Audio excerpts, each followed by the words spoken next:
السلام علیکم ورحمۃ اللہ وبرکاتہ۔ عزیز طالبات، آج ہم اپنے درس نمبر 5 یعنی لیکچر نمبر 5 کے ساتھ حاضر ہیں، اور آج ہمارا سورۃ الانفال کا دوسرا رکوع شروع ہو رہا ہے۔ طالبات، پہلے سبق میں ہم نے یعنی پہلا جو رکوع پڑھا تھا وہاں پر ہی ہم نے غزوہ بدر کے احوال کا ذکر کیا تھا، یعنی وہاں پر وہ ترجمہ اور ان آیات کا اور تراجم ہم نے کیے تھے۔ چونکہ آپ کو یہ بات بتایا تھا کہ سورۃ الانفال کے جو زیادہ تر مضامین ہیں وہ غزوہ بدر کے احوال کے متعلق ہیں، تو آج کا جو دوسرا رکوع ہے یہ بھی غزوہ بدر کے متعلق ہی ہے، اور ان آیات میں جو ذکر ہے اس کا خلاصہ سن لیں کہ جو ابتدائی آیات ہیں، جو آیت نمبر 11 سے لے کر آیت نمبر آگے مزید پورا رکوع، بلکہ لیکن ابھی ہم جو جتنی آیات کا جو ہم یہاں پر ذکر کرنا ہے خلاصہ، وہ آیت نمبر 12 تک کا خلاصہ میں ابھی آپ کو ذکر کر رہی ہوں، 13 تک، بلکہ آیت نمبر 13 تک 11 سے۔ تو ان آیات میں اللہ رب العزت کے جو انعامات ہیں مومنین کو، یعنی بدر کے موقع پر جو مومنین پر انعامات کیے گئے تھے، یہ وہاں پر یعنی ان انعامات کا ذکر ہے۔ ٹھیک ہے طالبات، آیت کا ترجمہ بھی کریں گے، آپ کتاب بھی اپنے سامنے رکھیے، اور اس سے متعلق پھر ہم تفصیلات کو بھی ذکر کریں گے۔ اس کے بعد ہم انشاءاللہ مزید آیات کا بھی ترجمہ، بلکہ یہاں پر ہم جو ہے آیت نمبر 13 تک ہی ترجمہ کریں گے، ٹھیک ہے، بلکہ آیت نمبر 14 تک ہم اس کا ترجمہ کریں گے، اور اس کے بارے میں مزید ہم اس کی تفصیل پڑھیں گے۔ اس کے بعد کا جو بقیہ رکوع ہے وہ ہم اگلے درس میں انشاءاللہ العزیز پڑھیں گے۔ ٹھیک ہے طالبات، شروع کرتے ہیں۔ بسم اللہ الرحمن الرحیم۔ اذ یغشیکم النعاس امنۃ منہ، وہ وقت بھی قابل ذکر ہے جب یغشیکم تم کو عطا کی، ڈھانک دیا، النعاس اونگ، امنہ اطمینان کی خاطر، منہ اپنی جانب سے، جب اس نے یعنی اللہ رب العزت نے تمہیں نیند عطا کی اپنی جانب سے اطمینان کے لیے، سکون کے لیے۔ وَيُنَزِّلُ عَلَيْكُم مِّنَ السَّمَاءِ مَاءً، اور تم پر اتارا آسمان سے پانی۔ آپ کتاب اپنے سامنے رکھیے گا، اور آیت آپ کو یاد بھی ہے، آپ اس کو بھی یاد کر کے ترجمہ سن سکتی ہیں۔ لِيُطَهِّرَكُم بِهِ، تاکہ اس کے ذریعے سے تمہیں وہ پاک کر دے۔ وَيُذْهِبَ عَنكُم رِجْزَ الشَّيْطَانِ، اور یذہب اور چلا جائے، دور ہو جائے، عنکم تم سے، رجز الشیطان شیطان کی گندگی، یعنی شیطانی وساوس، وَلِيَرْبِطَ عَلَىٰ قُلُوبِكُمْ، اور تاکہ تمہارے دل مضبوط ہو جائیں، وَيُثَبِّتَ بِهِ الْأَقْدَامَ، اور اس کے ذریعے سے تمہارے قدم جم جائیں۔ ٹھیک ہے، اچھا، یہاں پر اللہ رب العزت نے جو بدر کے موقع پر انعامات مومنین کو عطا کیے تھے ان کا ذکر ہے۔ اس میں سے یہاں پر میں ترتیب سے جو انعامات یہاں میں نے لکھے ہیں، آپ ملاحظہ کر سکتی ہیں بورڈ پر، میں نے مکمل طور پر جو انعامات اللہ رب العزت نے بدر کے موقع پر عطا کیے تھے ان انعامات کو میں نے یہاں ذکر کیا ہے۔ اس میں سے اگر آپ یہاں دیکھیے گا، پہلا انعام جو میں نے یہاں پر تحریر کیا ہے، جہاد کے لیے نکالنا۔ پچھلی آیات میں طالبات آپ نے پڑھا تھا، جو ہم نے پہلا رکوع پڑھا تھا، اس میں کما اخرجک ربک من بیتک بالحق، آپ نے یاد ہوگا یہ آیت پڑھی تھی کہ آپ کے پروردگار نے آپ کو نکالا آپ کے گھر سے، کس کے ساتھ؟ حق کے ساتھ نکالا۔ تو یہ جو میں نے آپ کو بتایا تھا کہ اللہ رب العزت نے آپ کو جہاد کی خاطر نکالا، یعنی نبی کریم صلی اللہ علیہ وسلم تو ایک تجارتی لشکر کے لیے نکلے تھے نا، لیکن مقصد اللہ رب العزت کا کیا تھا؟ ایک بڑے فوجی لشکر سے مقابلہ ہونا اور مسلمانوں کو کامیابی حاصل ہونا، یہ مقصد اللہ رب العزت کا تھا۔ تو یہاں پر ظاہر بات ہے اللہ رب العزت نے آپ کو نکالا آپ کے گھر سے، تو یہ ایک پہلا انعام تھا مومنین پر اللہ تعالیٰ کا۔ دوسرا انعام جو اب یہاں پر جو آیات ابھی آپ نے پڑھی ہیں، یہاں پر ان انعامات کا ذکر ہے، جو میں نے یہاں پر جو آیات پوری لکھی ہیں، یہاں پر ان پورے انعامات کا اس رکوع میں ذکر ہے مزید۔ دوسرا انعام جو اللہ رب العزت نے عطا کیا، نیند یعنی اونگ کا عطا ہونا، یعنی جو ہمیں ہلکی سی نیند آتی ہے اس کو اونگ کہا جاتا ہے۔ یہاں پر دیکھیں اس آیت میں اسی کا ذکر ہے، اذ یغشیکم النعاس امنۃ منہ، کہ اس نے تمہیں اپنی جانب سے نیند عطا کی۔ اچھا، اس کے بارے میں روایت میں آتا ہے کہ اس وقت صحابہ کرام رضوان اللہ علیہم اجمعین کا جتنا گروہ تھا، وہ سب کے سب کو اللہ رب العزت نے نیند عطا کی تھی، چاہے کوئی سونا چاہے نہ سونا چاہے، تب بھی سب کے سب پورا لشکر نیند کی حالت میں چلا گیا تھا، سو گیا تھا، سوائے نبی کریم صلی اللہ علیہ وسلم کے، کہ آپ صلی اللہ علیہ وسلم تہجد میں اللہ تعالیٰ تہجد کی نماز پڑھ کے اللہ کے حضور آپ دعا مانگ رہے تھے، لیکن ایک وقت ایسا بھی آیا تھا کہ اس دعا کے وقت آپ صلی اللہ علیہ وسلم کو ہلکی سی اونگ عطا ہوئی تھی۔ جب آپ بیدار ہوئے تھے تو آپ ہنستے ہوئے بیدار ہوئے تھے، اور آپ نے حضرت ابوبکر صدیق رضی اللہ تعالیٰ عنہ کو مخاطب کر کے خوشخبری سنائی تھی، یعنی فتح کی خوشخبری سنائی تھی کہ مجھے فتح کی خوشخبری دی گئی ہے، یہاں تک کہ آپ اپنا جو عریش تھا یعنی صاحبان تھا، اس سے باہر نکل کر نبی کریم صلی اللہ علیہ وسلم نے ہر ایک کی مقتل گاہ بھی بتائی کہ یہاں ابو جہل قتل ہوگا، یہاں فلاں سردار ہوگا، یہاں فلاں سردار ہوگا۔ تو یہ بات بھی مومنین کے لیے ایک خوشی کی بات تھی کہ نبی کریم صلی اللہ علیہ وسلم نے اپنے خواب کے ذریعے سے آپ یعنی فتح کی نوید یعنی خوشخبری سنائی، ٹھیک ہے، یعنی آپ صلی اللہ علیہ وسلم کو بھی ایک نیند عطا ہوئی تھی۔ دوسرا انعام یعنی یہاں ذکر کیا، یعنی پہلا انعام تو ظاہر بات ہے پچھلے رکوع کا تھا، اس رکوع کے ان آیات کے تحت پہلا انعام کیا ہے؟ نیند یا اونگ کا عطا ہونا۔ دوسرا انعام یعنی فہرست کے اعتبار سے تیسرا انعام ہے بارش کا نازل ہونا، اور اس کی آیت آپ نے ابھی ملاحظہ کی، وَيُنَزِّلُ عَلَيْكُم مِّنَ السَّمَاءِ مَاءً، اور اس نے تمہیں نیند عطا کی، تم پر نازل کی، نیند نہیں، معذرت چاہتی ہوں، وَيُنَزِّلُ عَلَيْكُم مِّنَ السَّمَاءِ مَاءً وَيُنَزِّلُ، اور اتارا تم پر آسمان سے پانی، یعنی بارش نازل کیا تم پر۔ یہاں پر آیت دیکھ لیجئے گا، اب جو اللہ رب العزت نے آسمان سے بارش یعنی پانی نازل کیا تو اس سے کیا ہوا، یعنی مسلمانوں کو، مومنین کو کیا فائدہ حاصل ہوا؟ پہلا فائدہ یہ حاصل ہوا، اس پانی کے ذریعے سے پاکی حاصل ہوئی، جیسے کہ مثال کے طور پر وضو اور بے وضو کے جو مسائل تھے اور دوسرے جو پاکی کے مسائل تھے وہ حل ہوئے، اور اس پانی کی وجہ سے، بارش کی وجہ سے شیطانی وسوسہ جو تھا، ایک وسوسہ پیدا ہو رہا تھا کہ ہماری تعداد کم ہے، دشمن کی تعداد زیادہ ہے، یہ وسوسہ کیا ہو گیا؟ مومنین کے دل سے یہ وسوسہ اور یہ چیز نکل گئی، اور پھر مومنین کے جو قدم ہے، چوتھا فائدہ کیا حاصل ہوا؟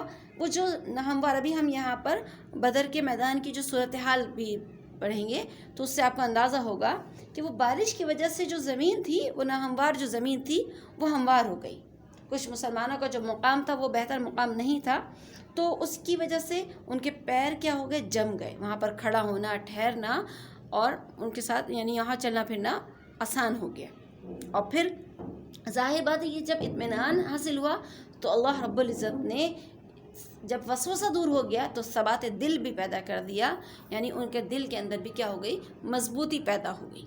تو اس بارش کی وجہ سے یہ 4 فائدے حاصل ہوئے، تو اللہ رب العزت کا ایک انعام کیا تھا؟ بارش کا نازل ہونا۔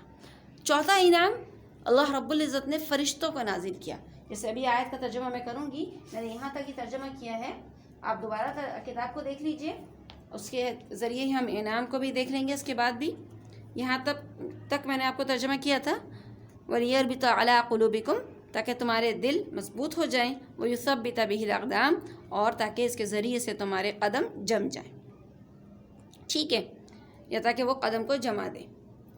اِذْ يُوحِي رَبُّكَ إِلَى الْمَلَائِكَةِ، وہ وقت بھی قابل ذکر ہے کہ جب آپ کے پروردگار نے فرشتوں کی طرف پیغام بھیجا، یعنی وحی بھیجی، انی معکم فثبتوا الذین آمنوا، انی معکم، میں تمہارے ساتھ ہوں، فثبتوا الذین آمنوا، پس تم ایمان والوں کو کی ہمت بڑھاؤ، انہیں تسلی دو، سألقی فی قلوب الذین کفروا الرعب، میں عنقریب کفار کے دلوں میں ڈال دوں گا رعب کو، دبدبے کو، فاضربوا فوق الاعناق، پس تم گردنوں کے اوپر سے مارو، عناق عنق کہتے ہیں گردن کو، یعنی گردنوں کے اوپر سے مارو کا مطلب یہ کہ ان کے سر اڑا دو، یعنی ان کو مار دو، قتل کر دو، وَضْرِبُوا مِنْهُمْ كُلَّ بَنَانٍ، اور ان میں سے ہر ایک کو پور پور مارو، یعنی ان میں سے ہر ایک کو، یعنی کہ دونوں معنی لیے جا سکتے ہیں کہ ان کے ایک ایک حصے کو مارو یا پھر ان کے ہر گروہ کے ہر فرد کو مارو، قتل کرو،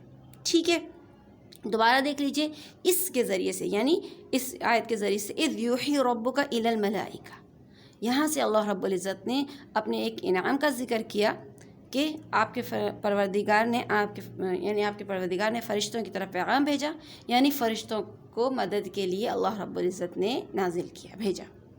اب جو فرشتے کو اللہ رب العزت نے فرشتوں کو بھیجا تو ان فرشتوں کو اللہ رب العزت نے 2 کام دی. یعنی دیکھیے فثبت الذین آمنوا کہ تم ایمان والوں کی ہمت بڑھاؤ، ان کو ثابت قدم رکھو. یعنی یہ ان کی پہلا کام کیا تھا؟ مومنین کی ہمت بڑھانا. دوسرا کام کیا تھا؟ فضربوا فوق الاعناق، پس تم ان کے سروں سے اوپر یعنی ان کی گردن کو اڑا دو. دوسرا کام مومنین فرشتوں کو جو دیا گیا تھا وہ یہ تھا مومنین کے ساتھ کفار سے قتال کرنا. ٹھیک ہے، یہ تو تھے غزوہ بدر کے انعامات جو اللہ رب العزت نے بدر کے موقع پر مومنین کو عطا کیے. دوبارہ دیکھ لیجئے، جہاد کے لیے نکلنا، نیند یا اونگ کا عطا ہونا، بارش کا نازل ہونا، اور چوتھا انعام کیا تھا؟ فرشتوں کے ذریعے مدد کرنا. ٹھیک ہے، یہ انعامات تھے.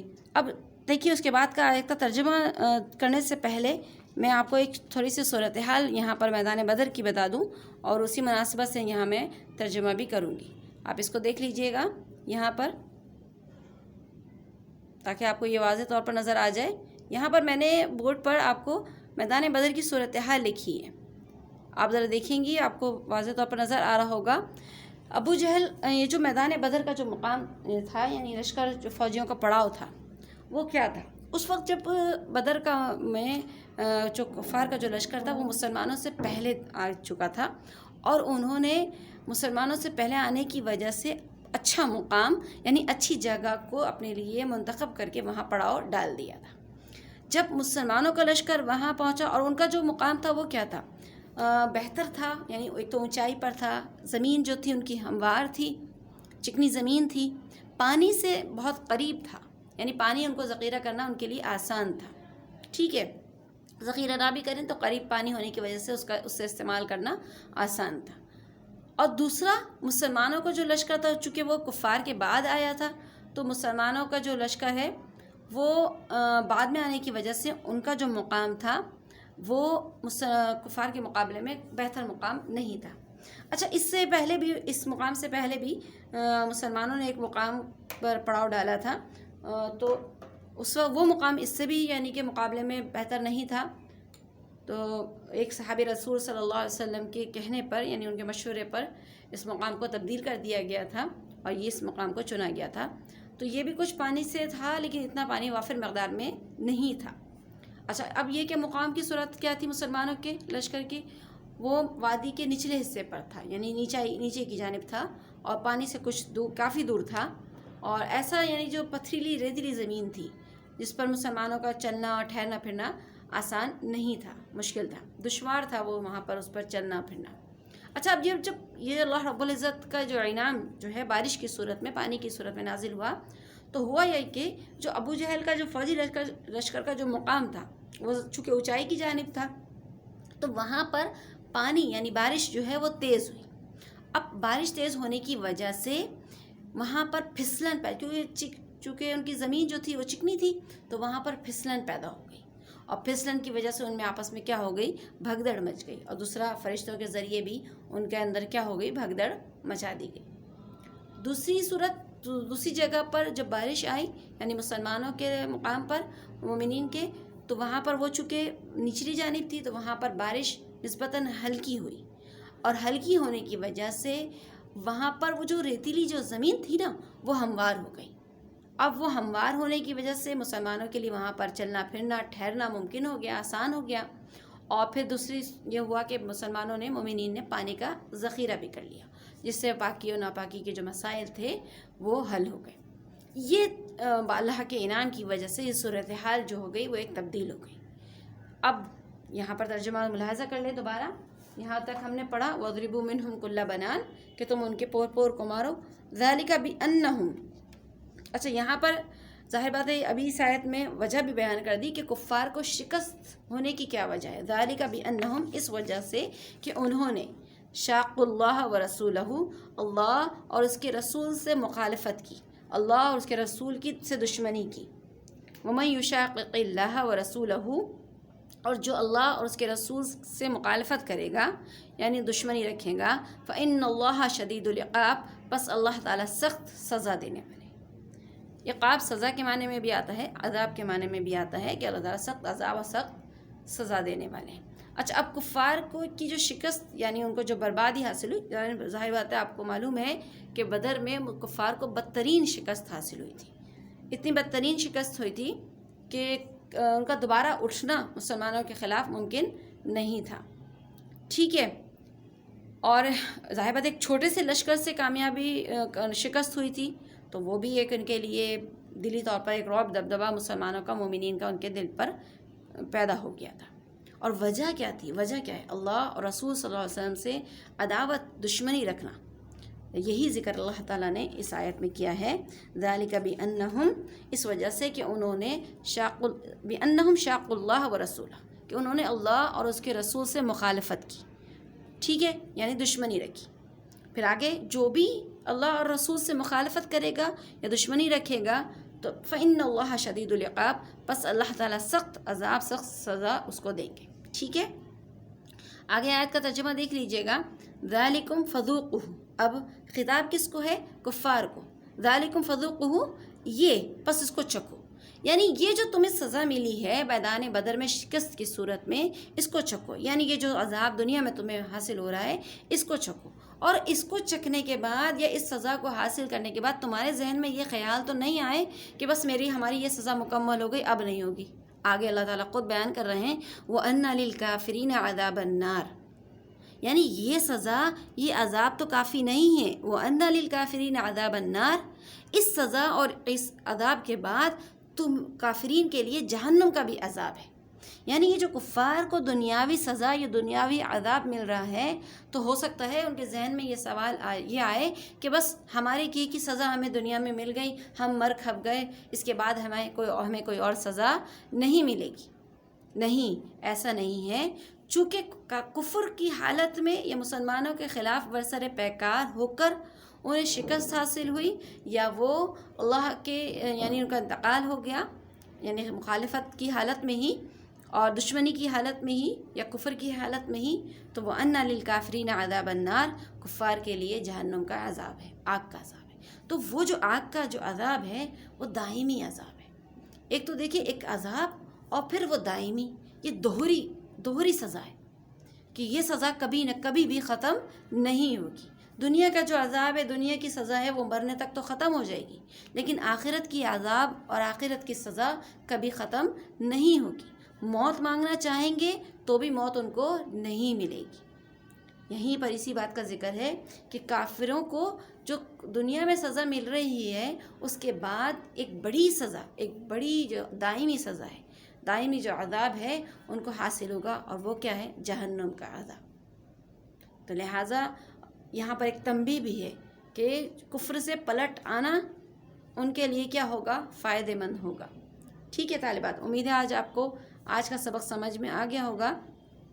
انشاءاللہ اپنے درس نمبر 6 کے ساتھ دوبارہ حاضر ہوں گے، جب تک کے لیے السلام علیکم ورحمۃ اللہ وبرکاتہ۔